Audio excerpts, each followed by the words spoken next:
going on? What's up, baby? What up, boy? Gotta get that 3 count, man. You gotta get that 3 count. Yeah, my fault, my fault. Yeah, but back in another episode, 56'N. What's up, my brother? Bro, just trying to get through it. I think I'm dying of pneumonia, bro. I'm on all the meds now. Bro, you probably got the vid, bro. You should have got the jab, bro. Bro, I got more jabs than I need to. I probably got a third testicle growing somewhere. I don't even know yet. I got all the vaccines. That's the problem right there. You got all the vaccines, but you also got all the fucking the latent fucking diseases now. Now you're sick. You don't even know it. But hey, bro, Uh, since we're on that, bro, uh, it is a health and concern. wellness. It is a concern. Talking about some health and wellness, brother. I mean, we're both, I don't like to say old anymore, but I say as I'm progressing through life, at different stages. You know what I mean? Um, Obviously, we both played ball in college. Now the struggles have come. The check engine lights are on. The checkups, the milestones of your car, as they say, are now coming up. And, yeah, man, it's to that point, bro. I know we both had some knee issues and shoulders and whatnot. Um, what do you think is the at this stage of life? What's the most important thing to you, health and wellness wise? What do you think? Yeah, the warranty has definitely run out, bro. So what I've been focusing on is uh, it, diet and nutrition. Because bro, I just found out my brother's got fucking stage 2 kidney failure, and he's 8 years younger than me. I'm like, God damn, bro. Well, Yeah, yeah, yeah, I know. So diet and nutrition is number one, and um, it's harder than I thought it would be. You don't realize how poorly you eat, or how much you drink alcohol, that is, or um, other shit until you just flat out stop doing it. And then you also realize how expensive it is to try to eat, fresh meat, fruit, veggies, whatever the fuck. And on top of that, trying to cook for yourself every day, 2 to 3 meals a day, depending on what your schedule allows for. yep. So it's a pain in the ass, but I will say I do feel better um, overall, and I'm going to be getting my knee fixed soon, so I'm happy about that. And the second part is what do they call it? It's like life fitness or whatever, overall fitness, flexibility, Yeah. agility, things like that. I'm not trying to deadlift, 800 pounds or bench press 400 pounds. I'm not doing that no more because my body hurts.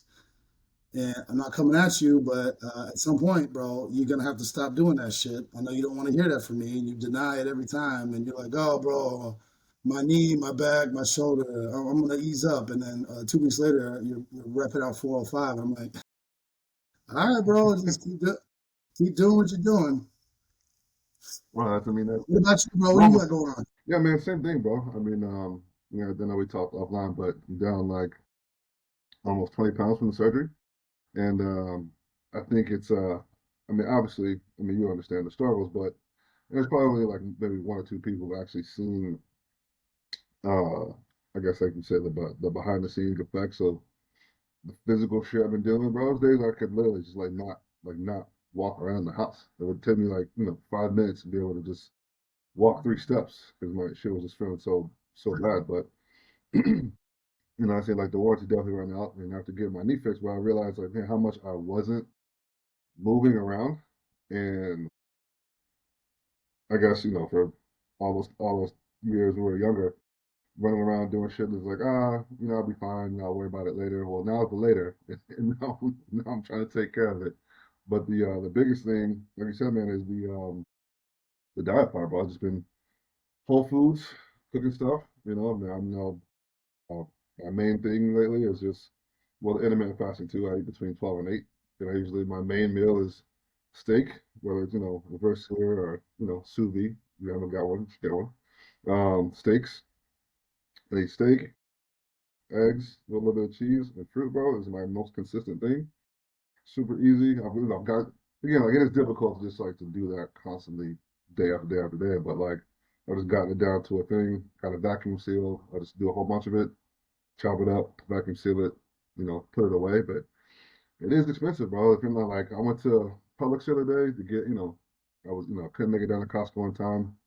And I got like two filet mignon packs, sticks, um, a thing of fucking mixed fruit, and some eggs and some cheese, bro. That shit cost me like $80, $90. I'm like, what is happening right now? I'm like, what the fuck is going on? In turn, I could probably go to McDonald's or fucking Taco Bell and not spend $90 the whole week. You know what I mean? So I'm just like, it's difficult, bro. But I mean, what are you gonna do?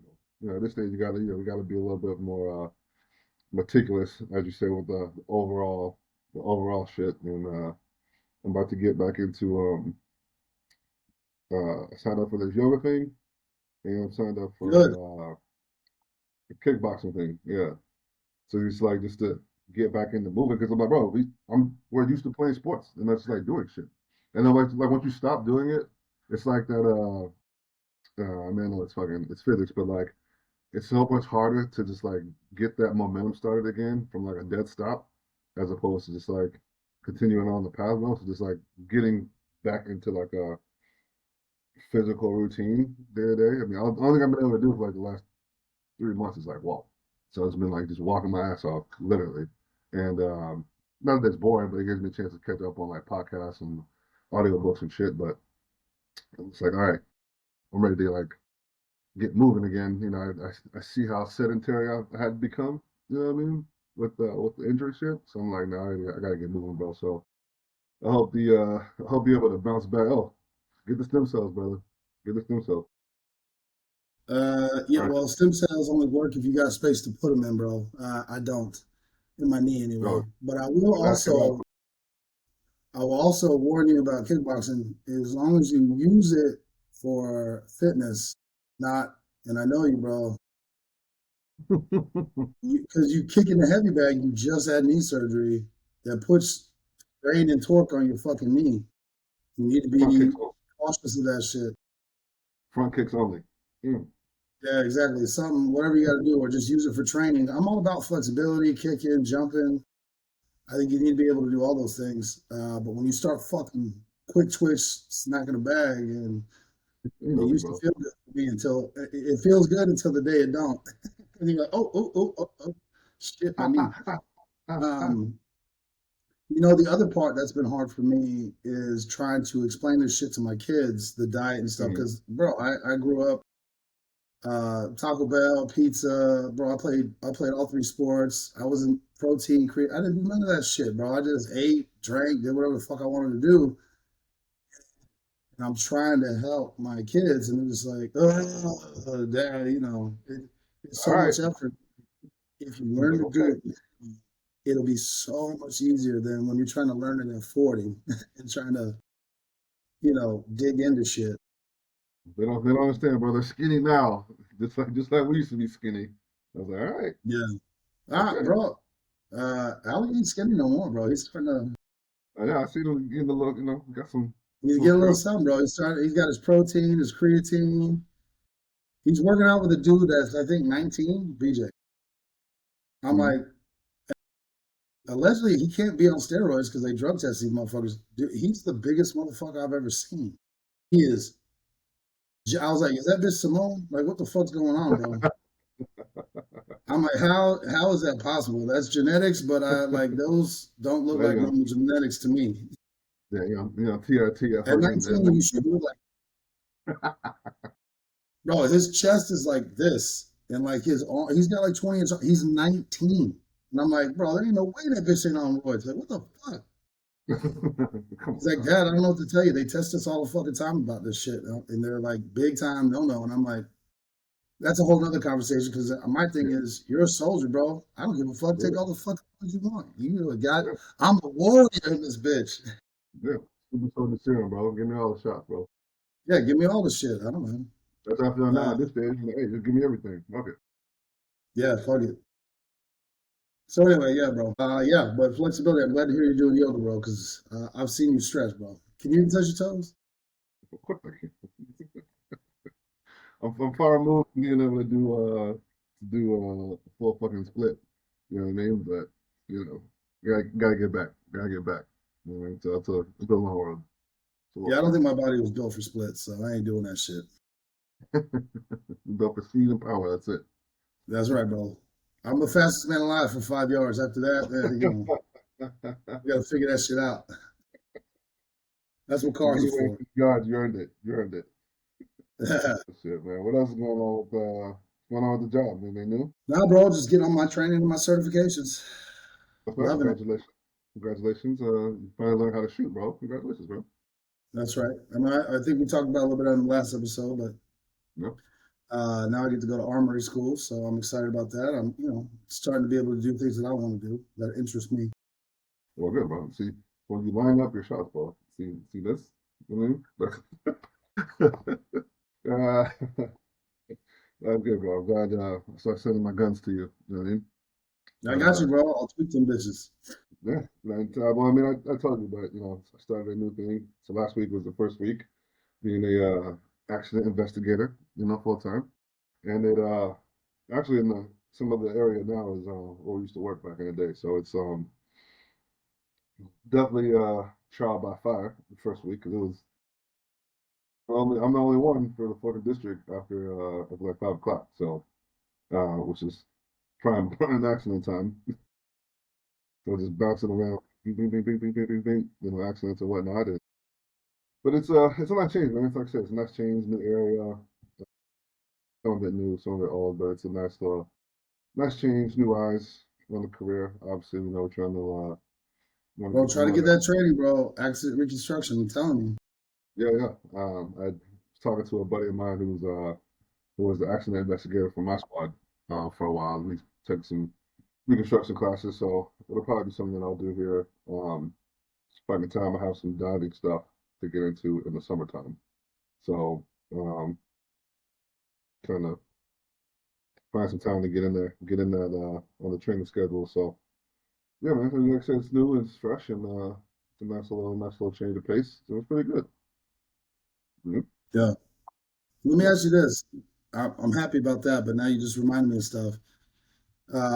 With diet and nutrition, and I know we try to stay apolitical on all our podcasts, but um, what do you think about everyone freaking the fuck out that RFK said, "Hey, SNAP will no longer support soda and candy"? I'm not upset with that.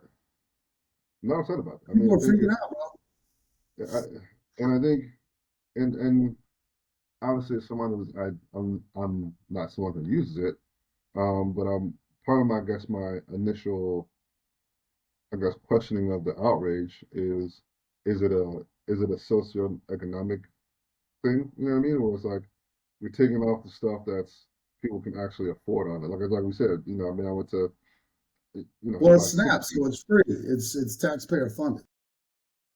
Well, but that's what I mean, though. Like, are they taking it out of their upset because they don't want it? What's the outrage on it? Because I'm like, if you're just looking to me, health and wellness wise, I'm like, this shit's not good for you. Why would we be upset that we're taking it off there? I don't understand. I don't get it. They don't like it because they don't believe the government should tell you what you can and can't eat. And well, let me just follow it up. The government is not telling you what you can and can't eat. It's telling you what you can and can't eat on taxpayer funded, with taxpayer funds. Again, my complaint with most of the conversations in society today, politically, apolitically, socially, whatever, they're fucking lazy and they want to have hashtag. If it don't fit in a hashtag, nobody cares. Yeah, well, even if it has to, But yeah, but if you're looking at the totality, why would we use taxpayer money to let you buy things that are going to give you medical issues, nutritional issues, possibly mental issues? There's a lot of research and studies that talk about people who grow up with malnutrition and I mean, shit. I just read Tucker Carlson's dad died, and he was. I mean, this was 1943. He was born in 1943, but he was in an orphanage or whatever. Fucker had rickets, which means his legs were bent for the rest of his life because as a kid he had malnutrition. I was like, God damn. what the fuck? I mean, bro, growing up, working in the hood. Listen, I grew up in the trailer park. There was always those kids that were kind of bow-legged. I just thought they were bow-legged motherfuckers. Maybe they had. Oh, I was like, I had to look up what rickets was. I was like, what the fuck is rickets? Yeah, I've never But even heard of it. all this shit causes medical issues, and then also there's a lot of research into high sugar, low nutritional value diets, and then kids go to school. And this is another thing that I'm starting to listen to more podcasts, and then I'll listen and I'll read. It's affecting test scores. So I've talked about this before, but imagine being a young man or woman in school and you think you're dumb. Everyone tells you you're dumb. School is so hard. You don't give a fuck. Nobody's really there to help you because that's not. Public schools are designed to help what is it, the 70%. So if you're super low or super high, they're not going to help you either way. It's only that middle piece. That's what they're designed for. And here you are, your whole life, you thought that you're just dumb and hey, listen, I'm stupid, I don't understand. And it could be solved with something as simple as nutrition. And then all of a sudden it changes your whole life. Yeah, bro. I'm working in the school for a while. I've seen obviously like a little bit of the outside looking in kind of thing. And you'd be surprised at how many kids they're like, oh, this is a bad kid. They have behavioral problems. I was like, um, I don't think that kid's a bad kid or whatever. I was like, I think he's hungry. I think, I mean, like, he's hungry. I mean, what are we talking about here? It's like, it's hard to focus when you're hungry, your body's not working right, whatever. So but like the point you said, I think a lot of these issues probably come from diet. They come from, it's a whole other topic, fucking vaccine, shots, I don't think these people are, I say these people, that sounds terrible, but I mean, I think in some of these situations, I think people in general are not as healthy as they probably could be. Even then, like I work out, three to four, sometimes five days a week. I walk, get my steps in, whatever. I was like, and I can make adjustments to my own health and wellness, to better, you know, serve it. I was like, yeah, if I, this is why I don't like going on long vacations. So if I take more than, for example, just went to Savannah last weekend for St. Patrick's Day for the weekend. 3 days of like not being on like my normal schedule, eating schedule, blah blah blah. Obviously, a little bit more drinking than normal, but I felt like shit the rest of the week. Yeah, Absolutely done the rest of the week. I was like, oh man, I feel horrible, brain fog, whatever. So I'm like, bro, that shit, it definitely is a factor and it matters. And like you said, especially with the kids, I think the earlier you learn it, and the earlier we can address. But fun fact, I forget what is what the '60s when they had the JFK standards in high schools. We had to do like a yes, seminar. But bro, looking at those old videos of just like the kids in high school, I'm like, where did we like tail off and like make a turn towards like, bro? I remember we all remember this being even in middle school. It's like, oh, kids just like wouldn't dress out for fucking gym, because I don't want to get sweaty during the day. I'm like, what is happening right now?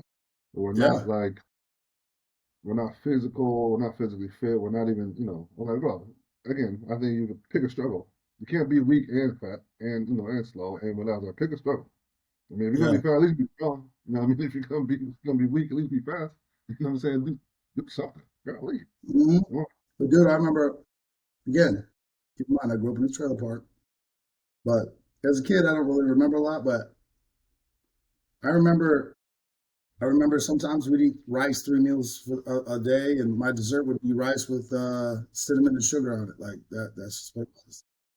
But I remember being a deputy, D1, in the box right by USF, and it's 3 o'clock in the fucking morning, and the people have their kids, toddlers, babies in a diaper, in a stroller, and they're sucking on a bottle, and I'm like, what the fuck is in there? Oh, it's Coca Cola. Yeah.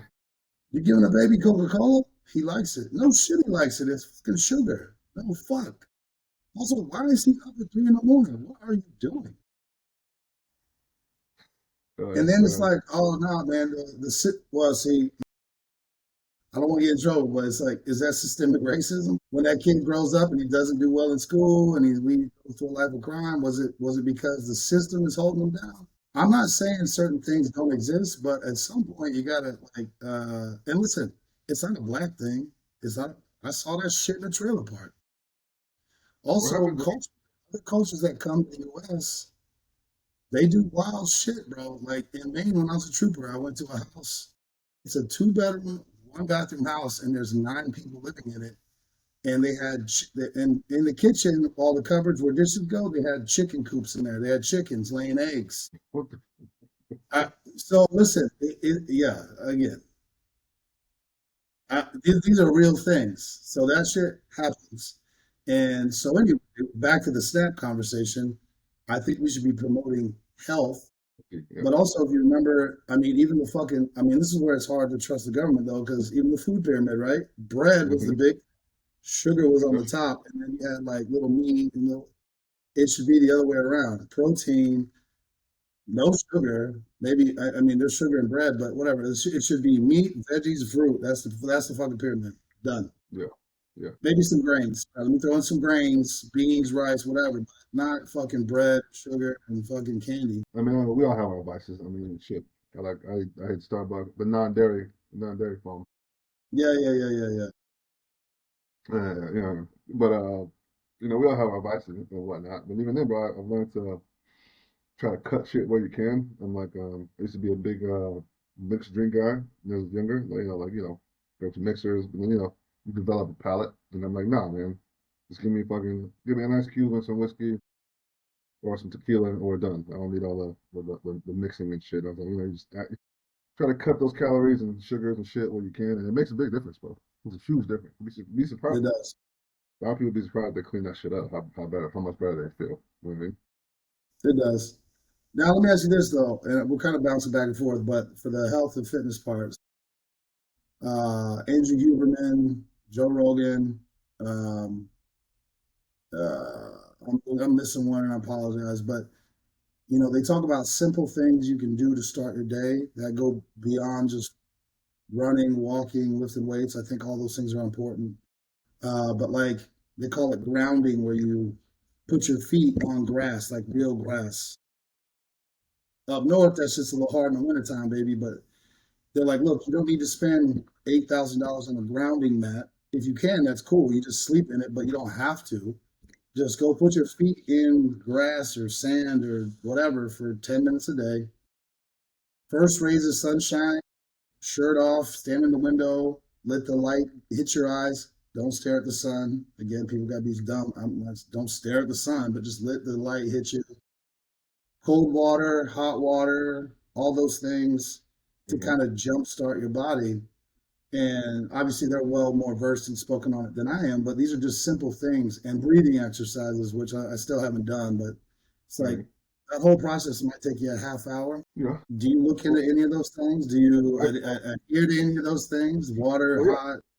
No, I start my days with well, obviously because I'm older now, you gotta do a function check on your body. You know what I mean? If you get out of bed, so like the first thing I do is swing those feet around on the side of the bed, kind of like do a little stretch and make sure everything's good to go. Um, get up. First thing I do is well, obviously the first thing I do every morning, without fail, is make my bed first. Make my bed first. This is my first complete task for the day. Then I'll go outside because I usually get up, right after sunrise. Get up, just be out, bro. I literally just go outside for at least 15, 20 minutes, do my meditation, do my morning prayer, just like get outside. Um, I know sounds super crazy, bro. But like even with the grounding, I might not necessarily go outside and put my feet on the ground, but obviously you've seen the backyard. There's trees that falls. Bro, there's a big tree in my backyard, and I will literally get out there and just like touch that tree, bro, for like a couple minutes at a time. I know, bro, the whole tree hugging thing. It sounds weird, but I've worked it into there. Kind of like get out and just be a part of nature. Just be out, bro. Literally just be outside. Let the sun rays come in. Just be out there and in the shit, man. So a lot of things I do adhere to. The cold, I do the cold. I see them do it on Instagram doing the fucking Saratoga water face plunge thing. I think it's wild, but cold, cold water and then a hot rag to just get the shit going.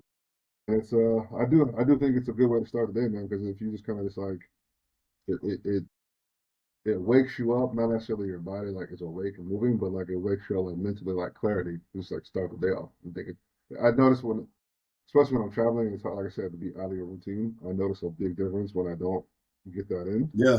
uh, as opposed to when I do. And I think I think if you have the time and the luxury, I think everybody should be doing it. I think that's the natural way it's designed to be. Uh, have you seen the Ashton Hall's morning routine thing? It's viral. Now everybody's copying it. Oh my God, no, Well, I saw two dudes roast that man. They're like, he's writing in the journal. That's the first page. He's acting like he's been doing this for years. uh, Got him. as somebody who keeps a journal, I was like, bro, I don't think you do this every day. But okay, nah. I was like, It's like, you should already been up for 5 hours before you even start something. Like, what are we doing? I What's was going like, on? well, been up for 6 hours and done 6 hours of bullshit.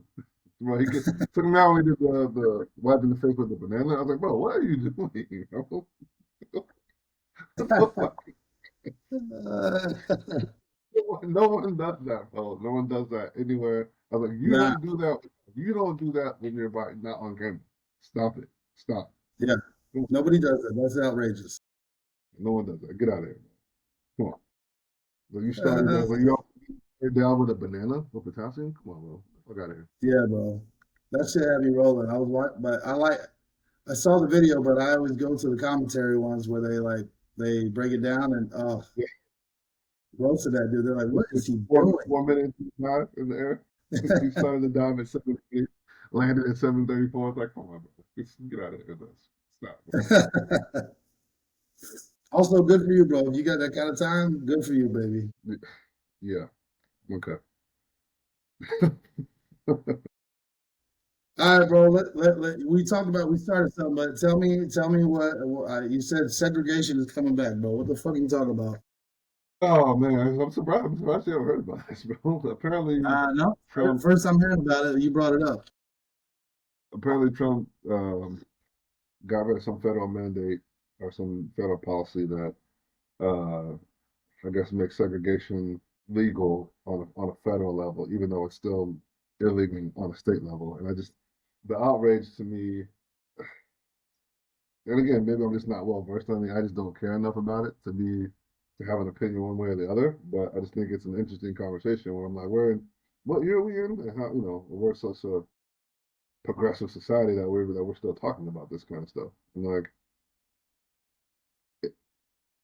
I mean, in private businesses, people can refuse you service at a private business already. Like, so what are we talking about? What what do they mean? What's happening? I guess Well, and I guess some people it's like I guess it was like a TikTok thing like, hey, put the signs back up. At least we want to know. I'm like, we want to know what we're not. We'll just keep our money from there. I'm like, yeah, I mean, I guess. I mean, I don't know. but you could do that I don't anyway. know.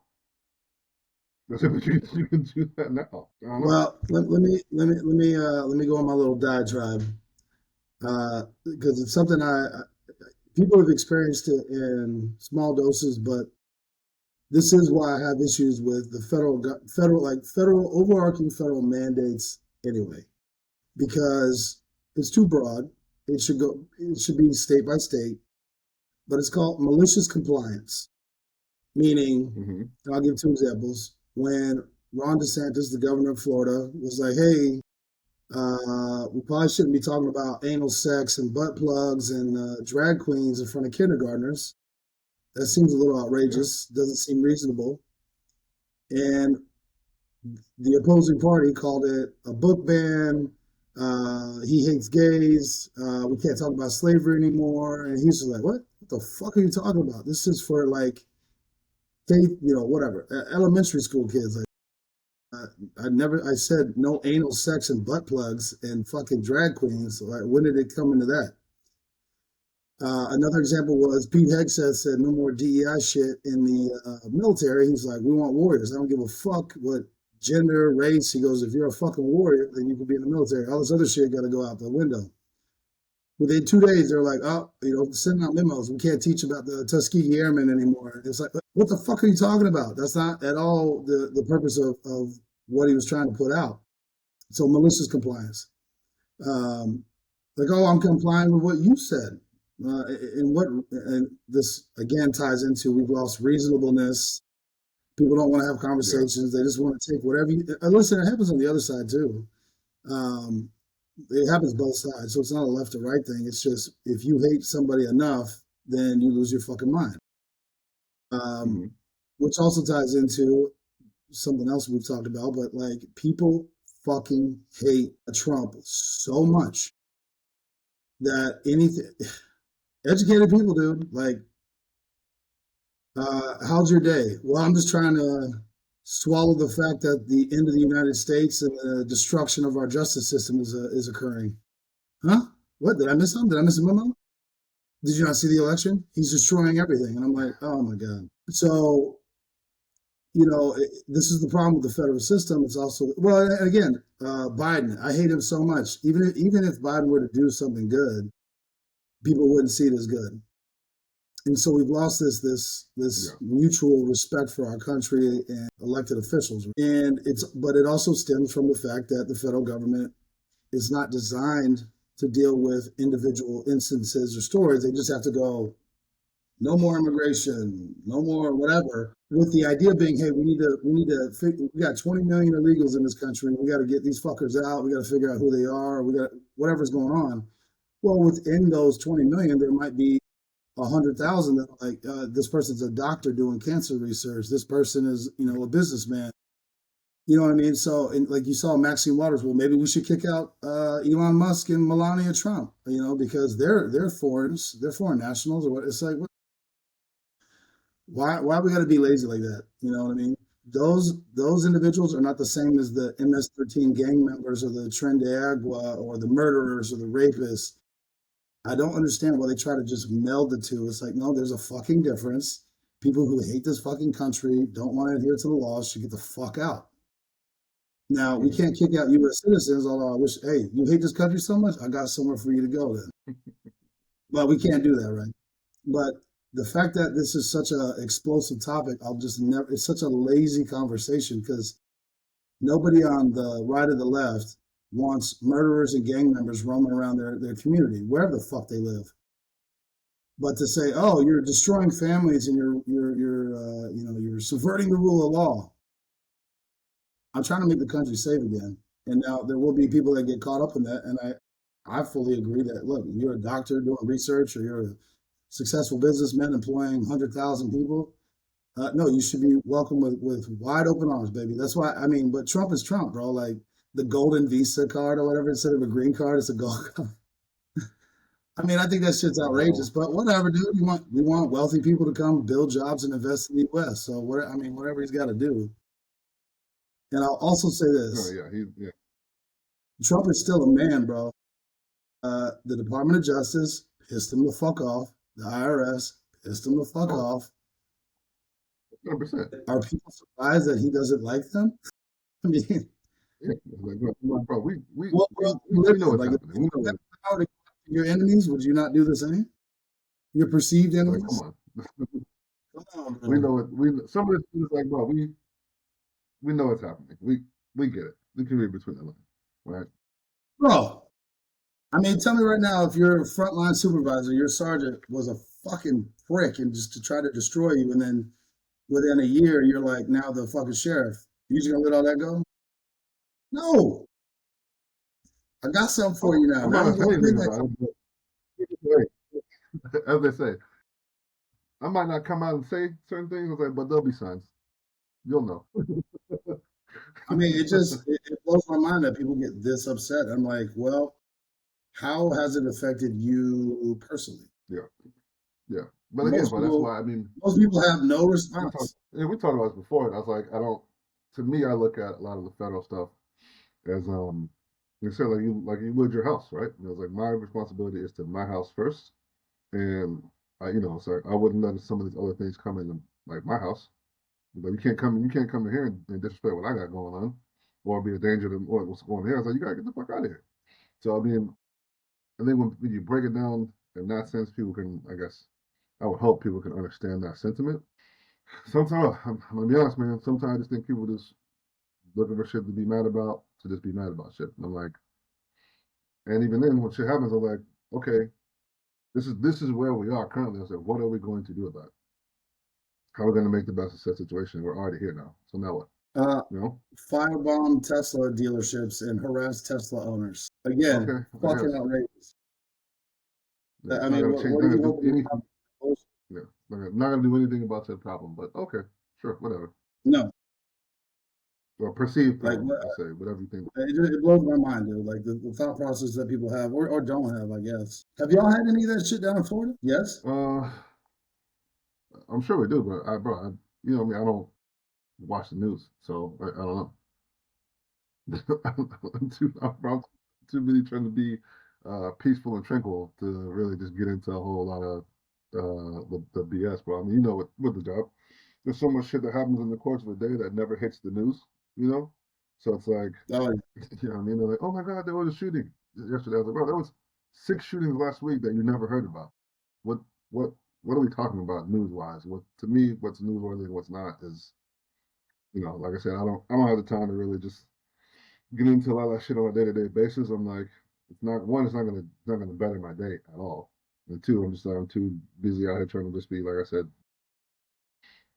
peaceful and fucking tranquil and just inside of my own fucking mind to be worried about what paper fucking president is signing or not signing. Okay. yeah. Well, and what do you think about this, bro? Because this is my thought. The older I get, the United States is 50 states, Mm-hmm. and while there's certain rules that govern all 50 states, I believe Yeah. that each state should have the ability to try shit out. Um, I'm not a fan of socialism. I'm not a fan of communism. We talked about it, where like the fire department is socialism because everyone pays into it, and you expect them to come put the fire out of your house, whether you're rich, poor, or whatever. It's a Mm-hmm. form of it. Taxes, getting off gas, going on gas, whatever. All these things, the rule of law, how you choose to enforce it, I think it should be up to the states to an extent. Meaning, you know, the way you govern the state of Maine cannot even come close to the way you govern the state of New York or Florida or North Yeah. Dakota, South Dakota, Texas, whatever. Like they're all their own states, and you kind of figure out what works and doesn't work. And I don't know if we talk about it on this show or Street Tales, the other podcast, but you know, another issue is people don't travel, and I know it's expensive, and it's a luxury. But I wish there was a way to have more people travel just within the U.S. It doesn't even have to be overseas, which I'm a big advocate for. But you travel around to different states and cities, and you go, I don't. Even if you knew nothing, Republican, Democrat, you don't know anything. You get a feel for. I don't feel safe here. I don't like what I'm looking at here. I don't like the Yeah. cost of living here. What led to Yeah. this? And then you can make your decisions based off that. I think a huge problem is that politics has now started to govern social lifestyles, Mm. which I'm like, you have no business telling me who to love, how to love. Well, again, Yeah. you can't be out here loving kids, bro. But it sounds like So there's I was certain about to say. there's certain lines in the sand. There's Yeah. certain lines in the sand. Yeah. Like, nah, I don't. What state you live Yeah. in, I don't give a fuck. Yeah. You can't go out here killing everybody that pisses you off. You can't be, having, hey, they trespassed on my land, so I killed them. No, you can't be doing that shit. But if you want to have land and farm your land and go green off the grid, who gives a fuck? Leave me alone. Or if you want to live in a city with 10,000 other people in your building, hey, bro, more power to you. It's not for me. But Yeah. we have so much invested in what our federal leadership does, and we expect these edicts to come out that are exactly the way you or I would want them to be, and it's like it can't be that way. No, I mean, That's why when I people agree freaked out about wholeheartedly. Roe v. Yeah. Wade, Yeah. So, that's why people freaked out about Roe v. Wade and shit when the Supreme Court said, no, this is a bullshit law. It should be power to the states. People lost their minds. My thing is, if you love abortion that much, go live in California, New York, Chicago, Seattle, I don't know, DC, I don't know, wherever the fuck they're super pro abortion. And if you don't agree, which you're entitled to not agree, go live in those states that have a 5 week ban or whatever the fuck it is, right? But you can move. Yeah, I mean, when it comes to, like you said, when it comes to different parts of the country, um, yeah, like I said, those broad sweeps are not going to work everywhere. Hell, even within shit, bro, even within Florida, there's things that would work in in fucking Jacksonville. It's not going to work in Miami. It's going to work in Orlando. It's not going to work in Tampa. It's not going to work in Pensacola. These are two completely different parts of not even just the country, like of a state, bro. It's like the ways of life are different here, and these broad strokes are just gonna. I sometimes look at it like this: some of these federal policies and these broad strokes are not to are to keep are to keep certain things from happening, not to dictate how things should happen on a day-to-day basis. If that makes sense, right? So it's like I don't think you should be able to. I think federal government should not be in a lot in our business a lot of the time. At the same time, it's okay. You can say that, but yeah, we all agree slavery is not a good thing, right? Federal government should be able to be like, hey, we're going to make sure this is a hard line of saying this is not going to happen. You know what I mean? So we're not, this is setting the bar. We're not going to the left of this. You know what I mean? Hey, like you said in the beginning, you should be able to love who you want, not kids. Boom. You know what I mean? So like, I think it should be there to kind of like keep a lot of shit from happening. And then when you need to refine it down further, it should get into like more like where you're at and go take it from there. I mean, we already see this kind of played out in smaller scale. You know, indecent exposure is a crime in, I believe, all 50 states. I guess I don't have their statutes in front of me right now to Yeah, yeah. confirm that. Pretty understandable. You You can't think go so? walk around the streets butt ass naked. But in almost every state, again, I'm sure someone will correct me, you have nudist colonies where people are allowed within the confines of that colony to be naked all they fucking want Yeah, yeah, in public. Or what? Well, I guess it's private property, but I mean, it's not in your house, right? Nudist beaches. yeah. You know, I mean, they have these things already out there. So there are already cutouts. If you believe that strongly, that I just want to have my fucking my dick just swinging around and my ass and titties hanging out. All right, if that's what you want, you need to go live in these Yeah. areas. There's a place for you. I mean, right? Yeah, There's food yeah. for I mean, thought. yeah. I don't know. You make a valid point. Yeah. I just again, I will continue to love Yeah. how people I are like mean, shit. I don't know. America is folly, everything's failing. My rights are being violated daily, and I'm like, what are you talking about there? Oh, is that the brand new iPhone? Okay, cool. What do you do? Oh, you drinking seltzer water? Okay. You don't look like you're missing any meals. Oh, okay, cool. Did you show up in a car? Are you driving? Oh, okay, cool. And you have a house or an apartment or a condo or whatever? Oh, you do? Okay. So what's going on? How is your world coming to an end? Explain that to me again. Yeah, yeah. A lot of these are first world problems, and I think that as I've gotten, like I said, progressing through life a little bit, my focus is not so much on the external world. You know what I mean? It's a lot more focused on what's going on in here and what I can control and what I got going on, as opposed to put it this way. If my focus was just on what's happening in the country and what's always only happening around me, and not what's happening just within myself, well, I'd be losing my fucking mind. I would never feel good. I'd never feel safe. I'd never feel I guess Yeah, settled because there's always some shit going on. I'm like, well, goddamn, man. But at this stage, I'm learning to kind of just like block. That's why I say I don't watch the news, bro. I just block out all the bullshit and worry about the things that I need to worry about and take care of. I'm like, shit, I still got to get up and go to work tomorrow and get this money. I wake up, get this money, train, do all the shit I need to do, and take care of my own shit. Take care of internal first, and then worry about the external shit. And so I mean, like we have these conversations and people have these big discussions and all that kind of shit. And it was like, yeah, but if we woke up tomorrow and all the shit went to shit, like then what? yeah. Like, you know, I like, want to switch gears. what if we walk up tomorrow? Yeah, go ahead.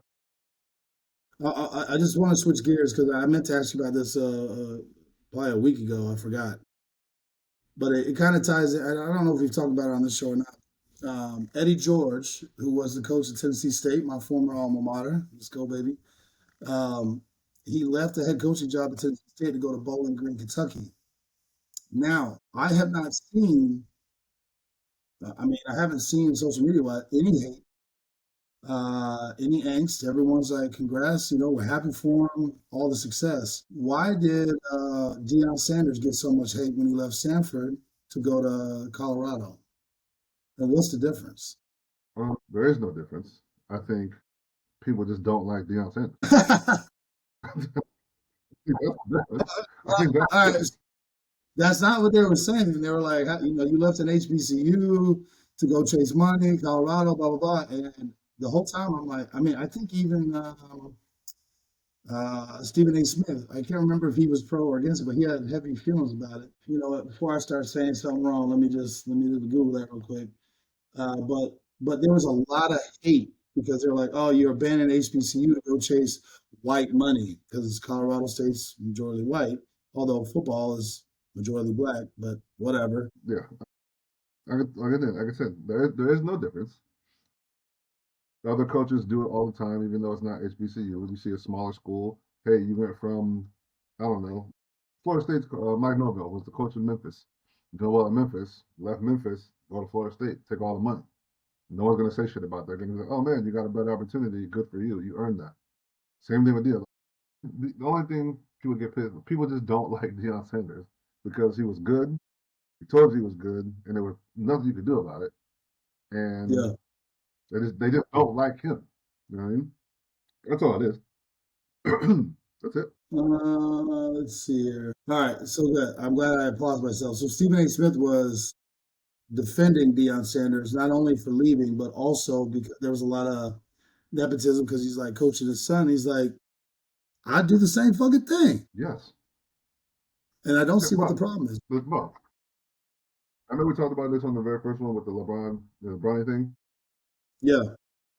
It, is that not the fucking point? I What do have you mean zero by that? problem with nepotism. Is that not the fucking point, right? If I'm in a position, right? If I'm in a position, I've earned all this stuff, I've done all these things, I am going to teach my son the same things and put him in the best position to either one, first and foremost, put him in the best position to be successful just as a man in his own life, teach him all the things that I know he can be able to do whatever the fuck he wants to do, right? Or or in both, right? Take over what I've done. Put it this way: the matter about nepotism in sports, and I don't understand why, but you'll see a plumbing business. It'll be Carter and Sons or Johnson and Sons or whatever. Like all these major companies, like nope. So we don't have a problem for nepotism when it comes to business, but now sports we have a problem with it. Like I'm like, what? I'm like, is that not the point? It's a family. Like so many things are family business. Of course, I'm going to hire my kid. Well, let me say this. I agree with you because if I could ever do that for my kids, I 100% would. Uh, I've never experienced it where I never had an in so I could get something that I wanted. Has never happened any point ever a day in my life. But the thing is, I'm Uh, not going to knock people who do have it in though. no, no, but this, I'm going to play the advocate here. So if you can, so this is maybe a broader conversation. This might tie into it, but I remember in the '90s, sports were like, I don't know, man. They were. I feel like it wasn't just my world. It was like the one thing that everybody could kind of come together. They rooted for their team, or even if they weren't on, rooting for the same teams, they just loved the game. Uh, but all sports, boxing, fight, whatever it was, like people like Mike Tyson, like whatever, all the big fights, 100 million people were watching it, right? And now every league is struck. Well, I say struggling, they're still making billions, but viewership's starting to go down. There's starting to be more issues with it. And I guess my question is, there was a Cinderella type story or thought in people's heads, like most of these athletes overcame adversity to now be the best that they could, to be the best athletes in the world. And there was something. amazing, entertaining, um, enthralling about watching these fucking famous athletes do things that you could only ever imagine to do, and you wanted to grunt. Like you hear about Michael Jordan, Kobe Bryant, whatever. Like they're practicing 10, 12 hours a day, shooting threes till 2 in the morning to get their float. Whatever. Uh, I'm drawing a blank because I wasn't ready to have this conversation. Who's the point guard now? That's fucking Steph Curry. Curry, where he's doing like ball drills, catching the tennis ball, whatever. Just wild shit, bro. And you're like, oh, no wonder he's so good. Um, I think, in my opinion, it starts to take away from the allure, from the story of it when it's like, oh, well, that makes sense. His daddy's worth hundreds of millions, so he had all the best coaches, all the best nutrition, all the best training, and now he leveraged his position to get this guy on the team. It takes away from the like, did he earn that? I'm No, tying no, it all in, and I could no, be wrong. no. I hear you. But here's the thing: the so the only thing that he got that he may have gotten over another person, right, is that he had a blueprint. Whether LeBron can't make any shots for Bronny, Steph Curry's dad couldn't shoot any threes for him. I was like, Margaret, the same way they had to do all their own shit, the nepotism kid had to do his own shit. It's like you still gotta earn it, but you still gotta be able to do it. You still gotta be able to do it. I think forget what podcast I was listening to, and the guy was talking about it was an athlete. I think his roommate in college, his father owned, I think, like a major company, like I think it was like a plumbing business.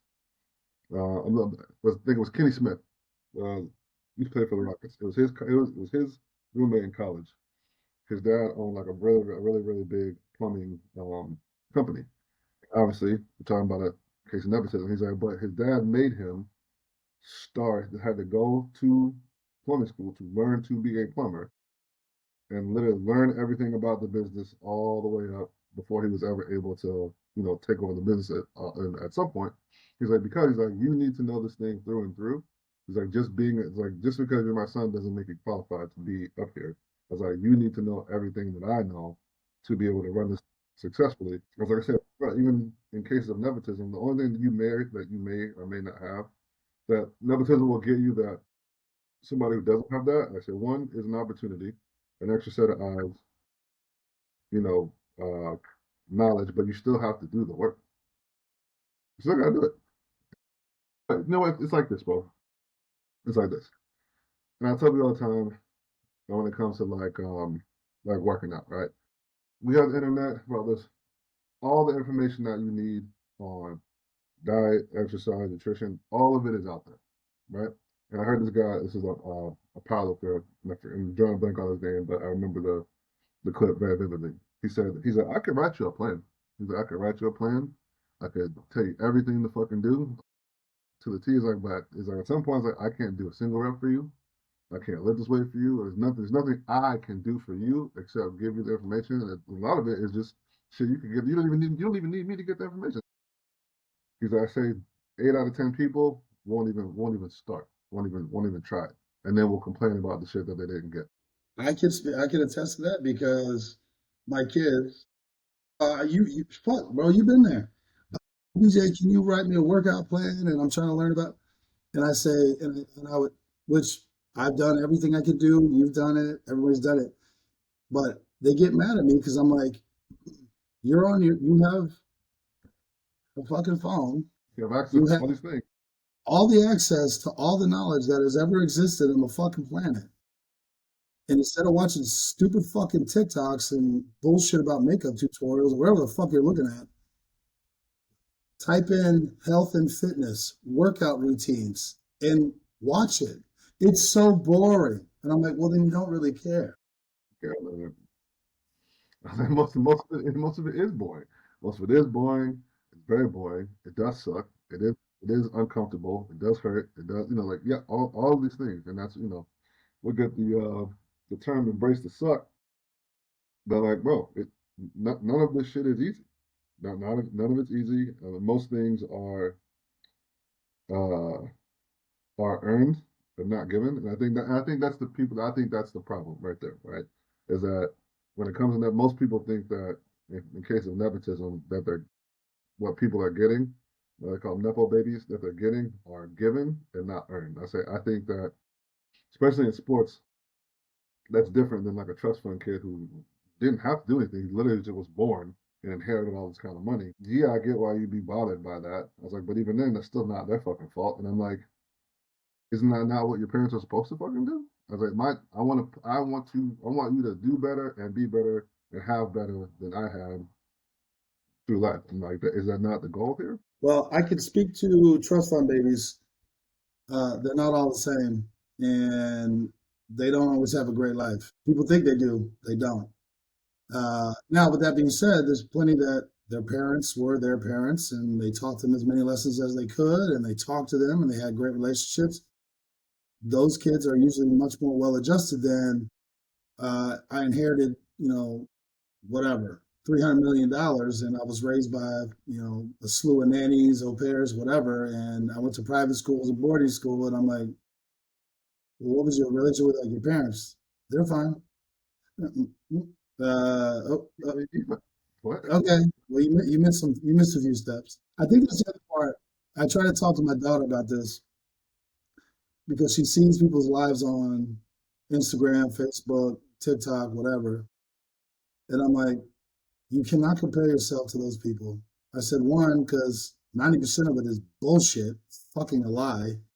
And even if it is true, you don't know what it took for them to get there. I'm going to back up a little bit. All this hate for CEOs and billionaires and shit. Mm-hmm. Most people don't understand that those motherfuckers, and I've worked alongside them when I was with the Secret Service. I've seen powerful and wealthy people. Those fuckers are up at 4 a.m. consuming the news, sometimes working out. Now, I'm not sitting there saying they're deadlifting 600 pounds and then walking on the treadmill, riding a bike, whatever the fuck they're doing. But they are up at 4 in the morning and they usually don't go to bed till 10, 11, sometimes midnight. Mm-hmm. They are grinding all day long in whatever capacity their business is. I can tell you, I don't want to do that. I like to sleep. I like to work out. I like to do my Yep. things. I don't want to get up and start consuming news and go give, 5 speeches a day and get my life turned upside down and lambasted. And Mm-hmm. also put, also now be at risk of getting shot dead in the street just because of a position I hold for something I built. Yeah. I, I don't want that. Yeah. No, you're It's also probably why I'll never be a CEO. right. You know No, what you're I'm right. saying? People don't understand that. I mean, listen, I remember talking to you. You were up at 3 in the morning because you were training people, working out, grinding, and you were getting after it. Imagine doing that for 50 years, bro. 40 years, 30 years. Well, boy. But and that's the thing too is what's the term? No risk it, no biscuit. You know what I mean? Like Yeah, as what's the old Mike Jones song? He said, if you don't work, you don't eat, you don't grind, you don't shine. I mean, facts. that yeah, and like I said, a lot of people, and this is a lesson I've had to learn. I'm not actually said I've had to learn. I mean, I always knew this was a thing, but I guess it's been more in practice. I've seen it more in practice, the last couple of years of my life. Um, of that, when you like people are like, oh, I want to be strong. I was like, gotta be careful what you're asking for, right? I was like, because you don't know what it actually takes to get. I was like, you're asking for something, but you're not asking or you're praying for whatever manifesting, whatever the fuck you want to call it, right? I was like, you're asking for the end result, but you're not realizing what it actually takes to get to that point. I was like, everybody, yeah, we all want the top of the mountain. Of course we do. Everybody wants the top of the mountain, right? I was like, but that's not there's no escalator for that. I was like, you got to climb up there. I was like, but Well, you're leaving out the middle part. Like yeah, there's some that shit part's in the middle, hard. and even whether it's the top of the mountain, whether it's the end of the line, there's some shit in the middle that's got to happen, and you're leaving that part out. That's actually probably the most important part, you know? Well, I can tell you one thing, a couple things. But like it's the same thing. Like people who they shit on they shit on all people who do steroids. They're like, oh, he's only that because he do steroids, and I'm like, if you took steroids right now and you don't make any changes, you will not look like that. You can't take steroids and then go walk on a treadmill for 45 minutes and get jacked like. Nothing will happen for you. All you'll get is acne and a hairy back and small nuts. You know what I'm saying? Or like, oh man, I want to have abs. I want to have a six pack. My son would give me shit all the time. He's like, Dad, you don't have abs. I'm like, your dad used to have abs. And I knew what it'd take to get there. I had to work out 6 hours a day, eat 10,000 fucking calories. It was a full-time job. Have my time, kid. You don't know what it takes to get here. You don't know what it takes for me to have gotten this either. So No. And yes. But now that he's, doing his thing, he's a Marine, he's working out, he's crushing.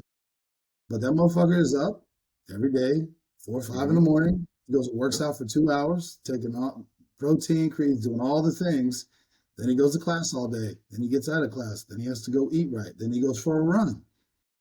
And I'm like, it's a lot of work, isn't it? He goes, yeah, but I got abs now. I'm like, yeah, correct. But yeah, now give yourself a bum knee and add 100 pounds. You know what I'm saying? yep. For the next 30 years and see how that works out for you. But listen, I wanted to work out for him, right? That's why when he was Okay. like, Dad, I don't want to play football. I said, son, he laughs now, but I think he was 12. I can't remember how old he was. I said, son, you're gonna have amazing knees. Yep. Well, I get so angry at this is just everything, but people get so angry at people who just started fitness shit like later on in their life, after the 20s. The girl was like, bro, I've been playing sports since I was 7 years old, 6 years, 7 years old. And there's a lot of miles on his body.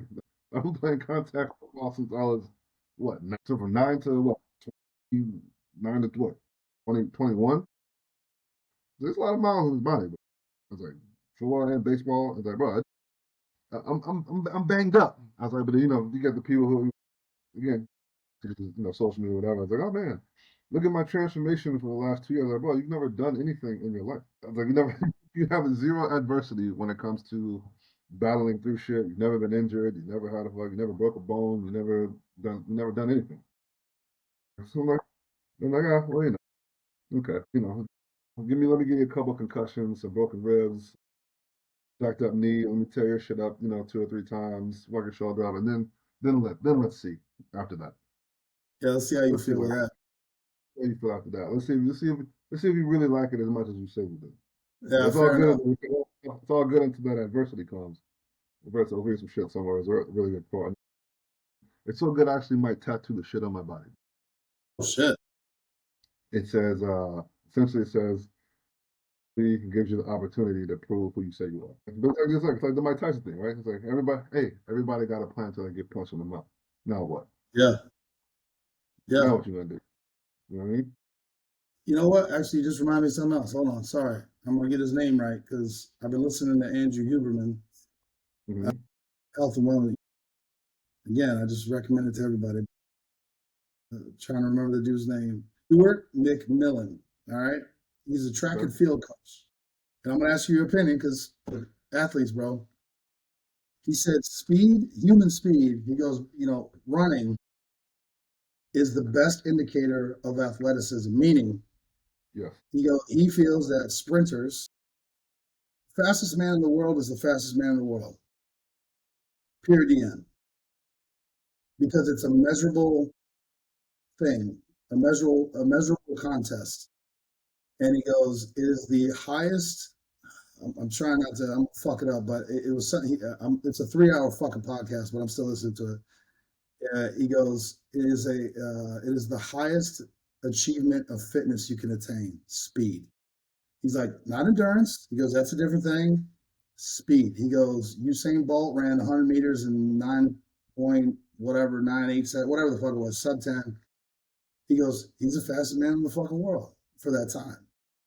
He goes, it's not the same best football player, best baseball player. He goes, there could be some kid in Argentina that could throw 108 miles an hour. What you know what I mean? Like there could be some dude in who knows where that's a 400-pound dude that can run a 440. You know what I mean? Like whatever. He goes, so it's the most measurable skill set for athleticism. And within that 3 hours, he talks about different ways to attain your top speed. He goes, not everybody's going to be able to be as fast as Usain Bolt. A lot of that's genetics, but Yeah. there are things you can do to train for it. But So far, it's been very interesting, but what is your thought on that? on the the the running as an indicator of athleticism. Yes, speed, Uh, not just running, speed. yeah. I see his point. I would give a little bit of pushback on it. I would say, I guess this kind of falls into it, speed, but I would say coordination is a. Okay. I would say coordination factors into that a little bit. Because there's plenty of people who are just straight line fast, right? I was like, but have zero agility and bad hand-eye coordination, right? So we're talking about athleticism. I think that goes in there with it. But I get his point though. But I think there's a couple things you got to add in into that as well. Put it this way: would you say? When I get what he's talking about as far as measurables, right? We're talking about speed because we're all measuring, distance wise, whatever. So, but would you say that LeBron James is a better athlete than an overall athlete than um, Noah Lyles, who just won the 100 this last Olympics? I don't know. LeBron's bigger. He could jump. Probably jump high, shoot better. Hand-eye coordination. I think I get it, but if we're talking about just measurables, I don't know. I think you had to throw vertical in there as well, leaping ability. I think I'd All right. toss in there. I definitely toss that one in there. There's guys who probably can't run as fast as fucking Usain Bolt, but could jump out of a fucking gym, like a fucking 55-inch vertical. I'm like, that's impressive as fuck. I won't say, I won't deny, what was it? The fucking and one basketball, the goat who could jump and touch the top of the backboard, like the top Right. part. Like I that mean, shit's yeah, we're insane. not talking about not the rim, the backboard. Yeah, yeah, the top of the Dude, backboard. taking dollars off the top of the backboard. I'm like, bro, come on. It's like, come on, dog. So I think, yeah, I mean, I get what he's saying as far as like measurable, but I would probably a little bit of pushback. I'd throw vertical, I'd throw leaping ability in there as well. All right. Well, now I'm going to tie a few more things in because now I'm on the sports section.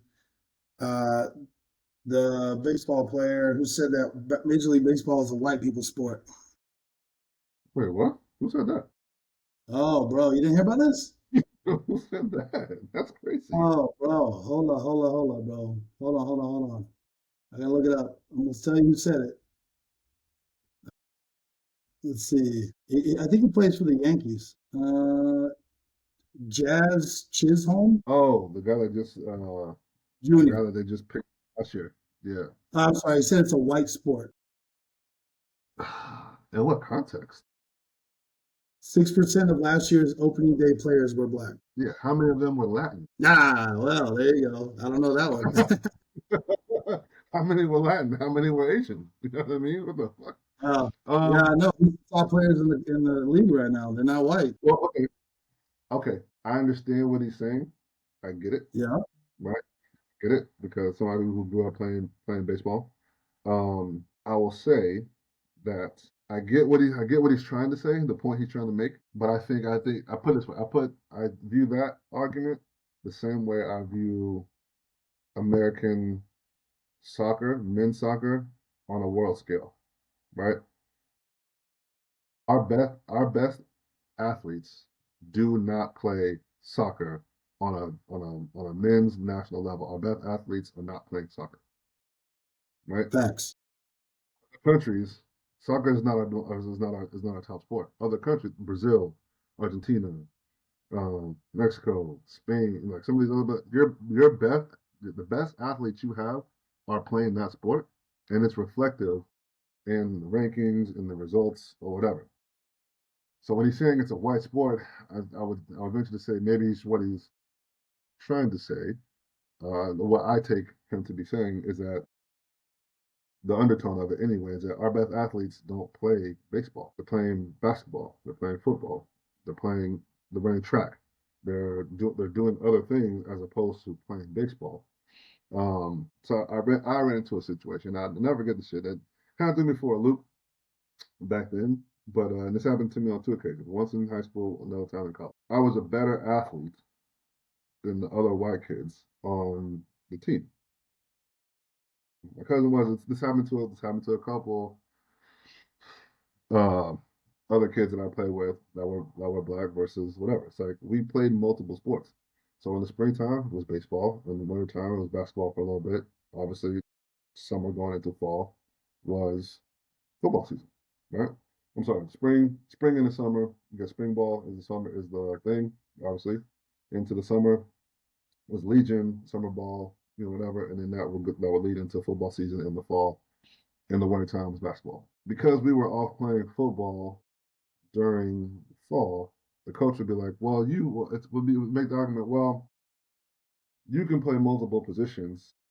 We're going to put you at left or center field or third or whatever because the other white kid might not be as athletic or as good, but we're going to stick him here in the middle and some of these other prominent spots on the field because that's the only thing that he can do.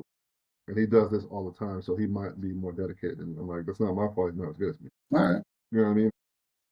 Even in college, I had my freshman year. Was like, he's like, because I was playing a position that we really didn't use too much. I was playing running back, fullback, and I was behind a couple guys, and we ran the spread. And I was a fullback. We don't really use that. And then I remember the coach would say, he asked me, he's like, well, you play baseball too. You ever thought about just going to play baseball instead?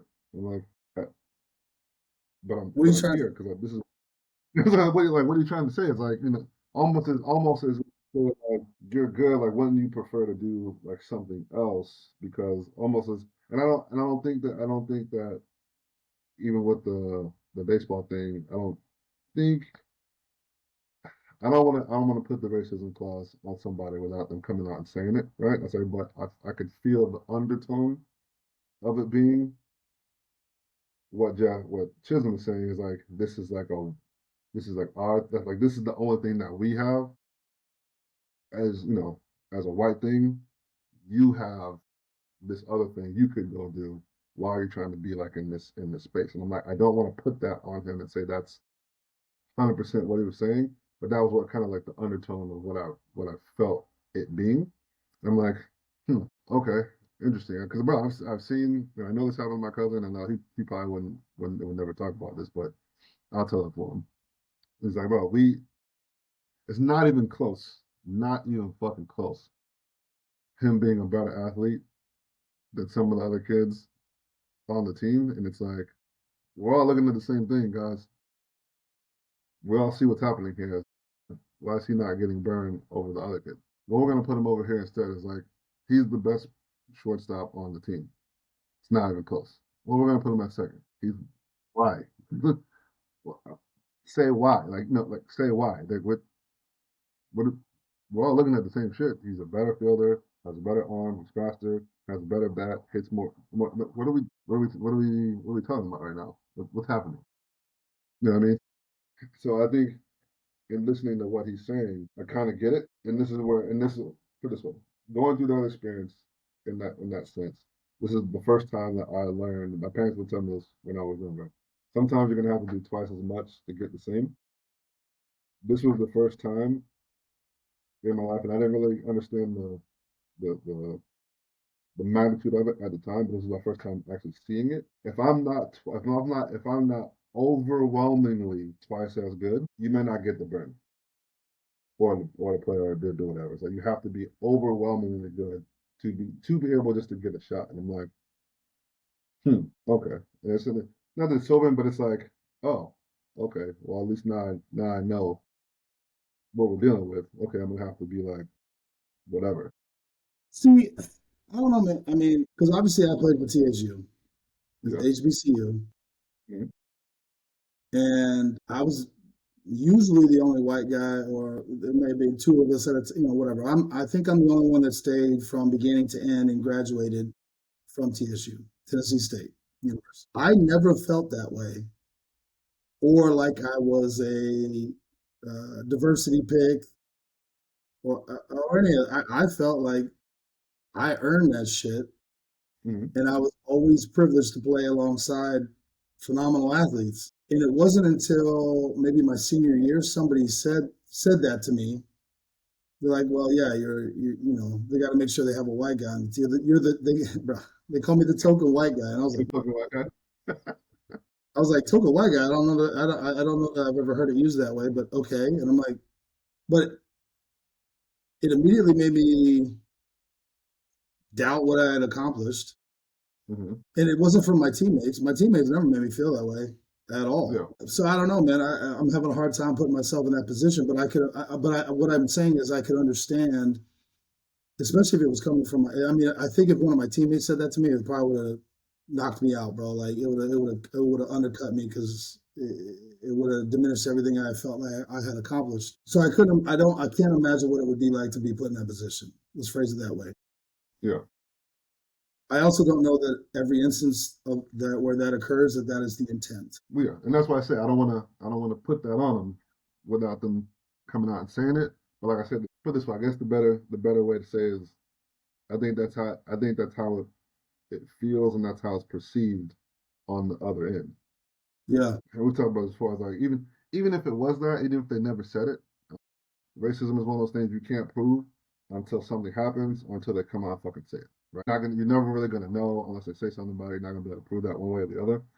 I know I'm not the only one that has a story like that or has encountered a situation like that.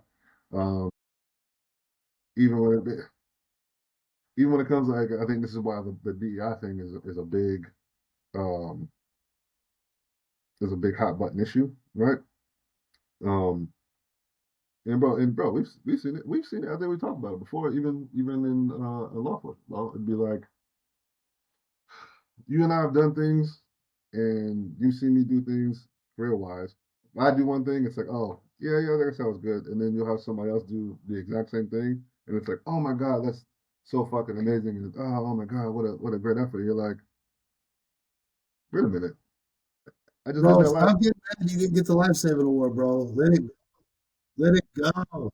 I can't even be mad down because there was another black deputy, so I can't even be upset at that one, right? But you know what I mean? But put it this way, it's like it happens once or twice, okay, maybe, right? But if there's a pattern of that like continuing to happen, hold on a minute, like Well, what sucks about that, and again, I was listening. Tucker Carlson had a pilot on, female pilot, and she's like, "I've been a pilot for 20 years." Hold on, 20 years, and she goes, "I'm an airman because I fucking earned it. Everything my male counterparts did, I did too."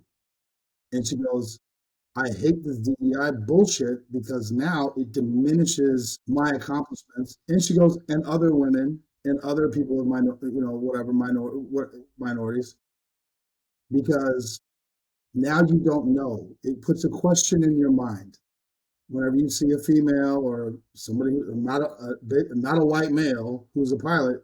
Go, are they the best pilot for the job? Whereas they may have earned that shit. And now you've diminished what they accomplished. And so it's somehow we got to be able to incorporate diversity again, because the thing is this, like the idea that white doctors are better than black doctors or are not treating black babies as well as black doctors. That's fucking insane, bro. And if that is true, that guy should be fucking thrown to jail. Like if that's a real thing, they should be thrown in fucking prison. I don't give a fuck what color you are, what gender you are. If you're the best, I want the best person to do whatever it is I fucking need done. I don't give a fuck. I don't even really care about your bedside manner, to be honest with you. Uh, be a fucking asshole. I mean, it makes me feel better if you're nice, but if you're a fucking asshole, but you're the best surgeon or whatever the fuck, I don't care, dude.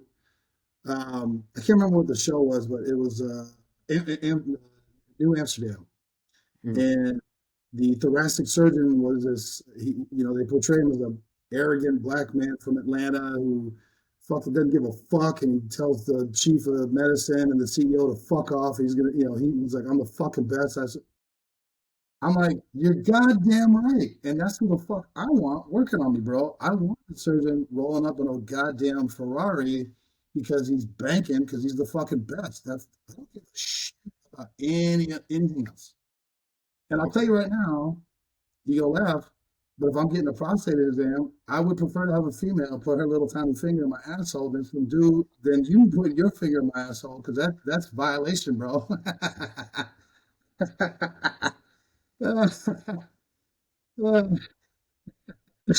So, so no, when I look back there and I'm like, oh, I feel more comfortable because it's another white dude. No, I don't. I actually feel more uncomfortable. First of Like, all, pause.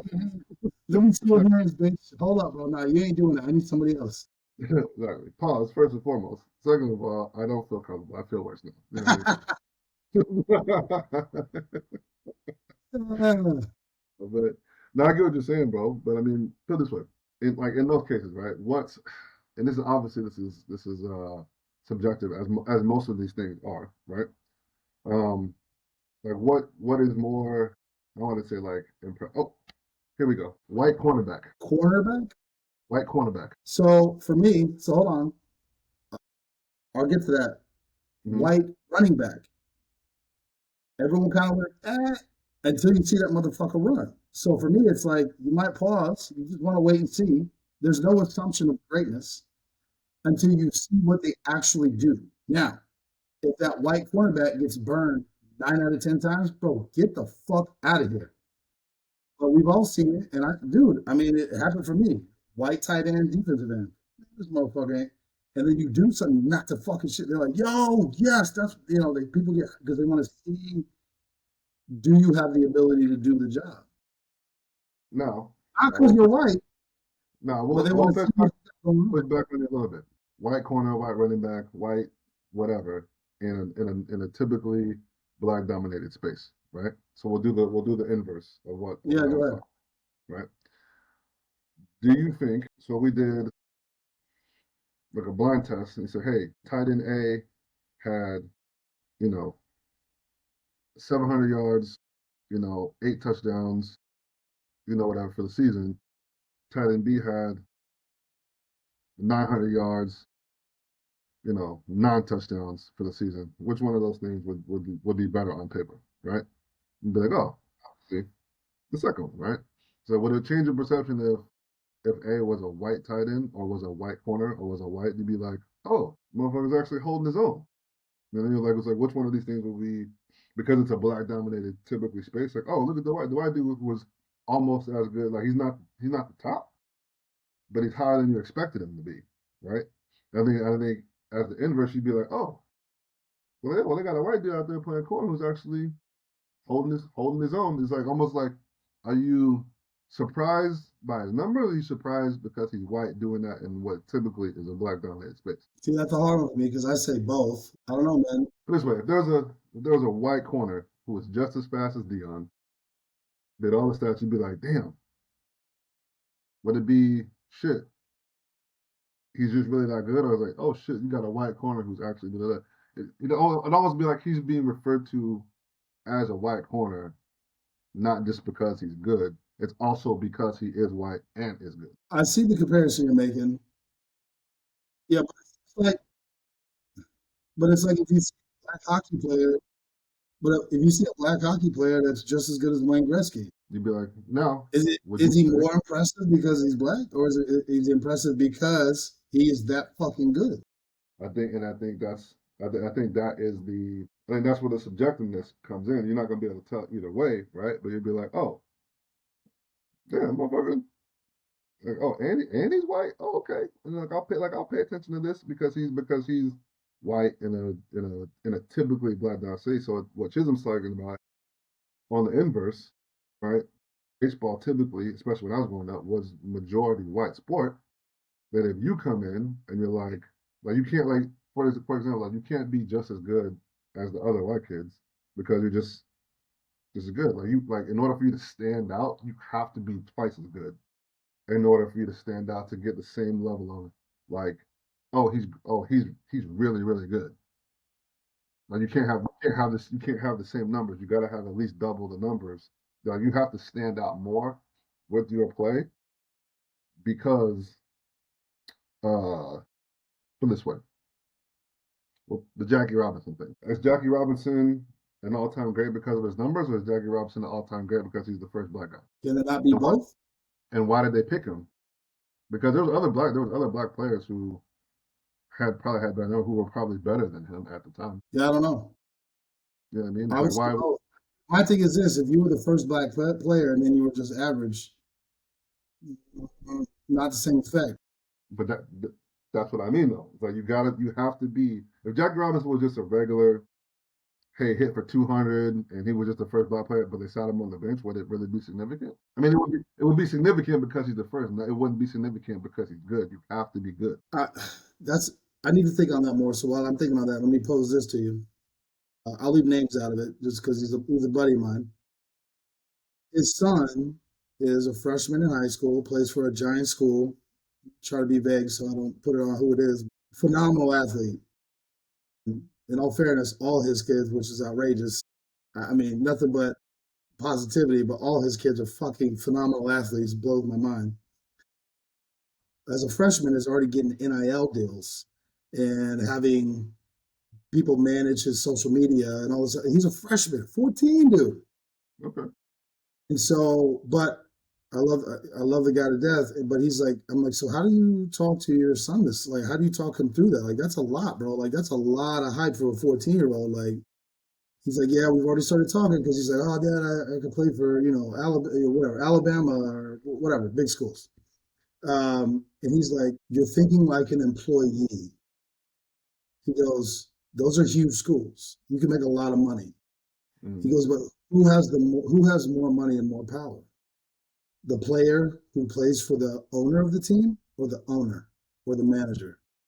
He's like, I'd much rather you go to a school for education purposes so you could own and run a team than be a player. They're both great accomplishments. He's like, but you got to think beyond your employment terms. People don't think about that shit like that. And I was like, how did your 14-year-old son take that? He goes, he doesn't understand what I'm saying. I'm like, well, he goes, but I'm going to keep pounding in him for 4 years and hopefully it sticks. But he goes, because again, growing up as an athlete, you going pro on whatever, MLB, NFL, NBA, whatever, like that's the hype.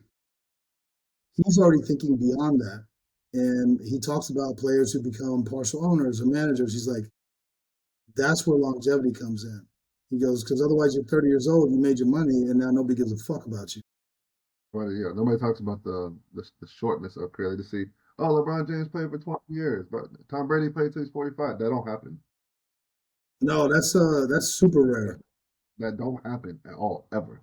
Like that's the point I zero zero think, hold zero on, one let me percent. Google it. Let me the old Google box here. Average. We'll just stick with the end of it. Average 3 years. 3 years, bro. The Three NFL fucking stands for years. not. NFL stands for not for long. Amazing. I was gonna say 7, but I didn't realize it was 3 because I think you got to do 10 years to get your pension for the NFL. I think seven's the pension for the NFL. Oh well, you know what? We got the worldwide fucking web here. To get pension, 5 years. But still, think about that. That's like saying you get Social Security at 62. The average lifespan is 60. Hey, you got to play in the NFL for 5 years to get your pension, but the average career is 3 years. Oh, that sounds like a good deal to me. All right. Two more things. I want to do respectful time, bro. Two more things because they are new, and I want to ask your opinion. The high school track girls track team where she hit that chick in the head with a Did that shit baton. on purpose. Did that shit on purpose. Huh? Get out of here. She did that shit on Say it purpose. again. So she did it on purpose. Stop. Well, Wasn't the it? attacks Wasn't are it's racist. It's racist to point it out. Her defense was, I love her defense. I don't recognize that person. I would never do that. Well, is this not you doing this? it? Like yeah, I mean, I, I like to deny it on the premise. I would never do something like that. That's not in my character. I get it, Is but this not you on film doing this thing? I would is it? never do something like You that. tell me. You tell me. I don't know. Oh, bro. So outrageous. Like, what do you got? I think it's I think it's outrageous. I think she just maybe just had a moment of being outside of what she probably would normally do. I mean, I don't think she would wake up and just in a rational thought decide to do that. Of course not. I think she just had a moment. I would never want people to be judged off of their worst moments. You know what I mean? Now that I agree with. Shit, I understand why she did it. I wanted to do the same shit. Like, motherfucker. Damn, man, fuck, whatever. It's like I understand, I get it, right? But I mean, yeah, the whole like It's my natural running form. It's like, hey, wait, come on, y'all. Like, first of all, don't yeah, don't, you know what I mean? Don't handle a girl for fucking forever. Like, all right, she made a mistake. Be done with it. All right, cool, whatever. Yeah. Yeah, whatever. All right. Last question. We were going to talk about it last time, but it wasn't quite main news yet, and it's probably going to get us in trouble, but it's now hit mainstream. Uh, Not to hammer on Stephen A. Smith, but Stephen A. Smith had a conversation with Ben Shapiro about George Floyd, bro. And this is my question. This is my Mm-hmm. only question. Not into not even getting into the legalities of it, but Ben Shapiro asked Stephen A. Smith a question. He said, "What evidence would you have to see to change your mind? Was there anything that you could ever imagine that could be presented to you to change your mind on the conviction of Derek Chauvin?" And Stephen A. Smith said, "No, I've Ooh, seen enough." ooh, that's a really good question. That's a really good question. I'm a little stuck on it. I'm surprised it's coming from the Daily Wire team, Ben Shapiro, Michael Knowles, all these people. To me, it seemed like it came out of the blue, and all of a sudden, they're like, "Oh, he needs to be." What? Why are you bringing this up? Isn't he up for like parole or something? Is he up for something No, soon? no, Yeah, why is this coming out at this point in time? I don't know. Well, they feel it was a miscarriage of justice. They don't like the fact that they feel like he was wrongfully convicted. They're getting into the details of the case, but a lot of people are like, "I don't care about the details of the case. We saw the video of what he did, and that's enough." Mm, that's a tough one. That's a tough question. Well, is there any evidence that could be presented to you where you would say that man was wrongfully convicted for murder? Oof. I mean, on the premise, I would have to say yes, right? On the premise of the rational premise, I would have to say yes. Two reasons. That reason, and two, I would never want to be on the other side of that, knowing that you know what I mean. I was like, I would want the same, I guess, opportunity to absolve myself. You know what I mean? But on the flip side, when I get the optics and the public Oh, the outrage, optics are not even atrocious. the optics, the what most people are not going to be able to get past is the emotion of the whole thing, right? And I've asked myself, and I asked a similar question. I ask people this all the time. I said, what would happen if you woke up tomorrow and everything that you thought you believed in was proven to be wrong? Then what? What would that do to your mind and to your psyche? Right? And I'm like, so, you know what I mean? I think that this question goes in line with that. Um, Again, I think the better question would be: is there enough evidence that would change your emotions on the whole thing? I don't think you're ever going to change the emotions of the scenario. Yeah, There's nothing I you don't can do. think you It's can change already it. solidified in public Yeah, opinion. It doesn't yeah, matter yeah. because that's what Shapiro was saying. He's like, the autopsy revealed there was nothing external that killed that guy. I'm sorry, that killed George Floyd. He had fentanyl, he had heart disease. Um, Basically, he died from the combination of those two things.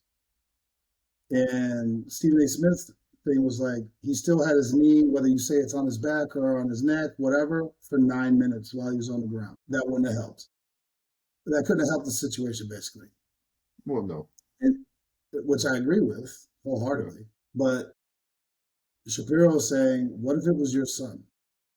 What if that was your brother? What if that was your father yeah. that And got caught on tape? in both Whatever. scenarios, yeah, In either scenario, right?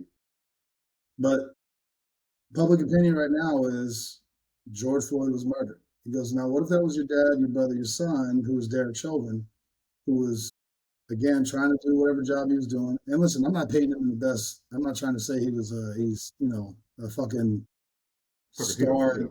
Yeah, yeah, I'm not saying he's the epitome of law enforcement by any stretch of the imagination. There's a lot of things that could have been done differently, but and you get your life is destroyed, ruined, and you get stabbed a bunch of times in jail for a murder you did not commit because public opinion said you did.